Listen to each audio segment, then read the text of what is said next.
ದಾವಣಗೆರೆಗೆ ಒಂದು brand name ಅನ್ನು ತಂದುಕೊಡ್ತಕ್ಕಂಥ ಕೆಲಸವನ್ನ ಮಾಡಬಾರ್ದು.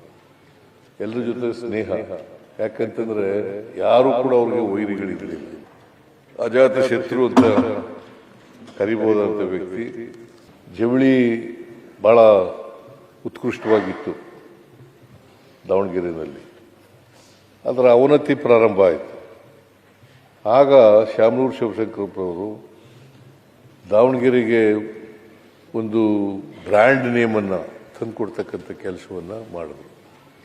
ಸೊ ಅಂಥವರು ನಮ್ಮನ್ನು ಅಗಲಿದ್ದಾರೆ. ಬಹಳ ದೀರ್ಘಕಾಲ ನಮ್ಮ ಕಾಂಗ್ರೆಸ್ಸಿನ ಟ್ರೆಷರರ್ ಕೂಡ ಆಗಿದ್ದರು. ಬಹಳ ದೀರ್ಘಕಾಲ ಟ್ರೆಷರರ್ ಆಗಿದ್ದರು. ಆಮೇಲೆ ಎಲ್ಲರ ಜೊತೆ ಎಲ್ಲರೂ ಸ್ನೇಹ ಇಟ್ಕೊಂಡಿರ್ತಕ್ಕಂಥ ಕೆಲಸ ಮಾಡ್ತಾರೆ. ಎಲ್ಲರ ಜೊತೆ ಸ್ನೇಹ, ಯಾಕಂತಂದ್ರೆ ಯಾರು ಕೂಡ ಅವ್ರಿಗೆ ವೈರಿಗಳಿರಲಿಲ್ಲ. ಅಜಾತ ಶತ್ರು ಅಂತ ಕರಿಬಹುದಂತ ವ್ಯಕ್ತಿ. ನಾನು ಯಾವಾಗ ದಾವಣಗೆರೆಗೆ ಹೋದ್ರೂ ಕೂಡ ಅವ್ರ ಗೆಸ್ಟ್ ಹೌಸ್ನಲ್ಲೇ ಉಳ್ಕೊತಿದ್ದರು.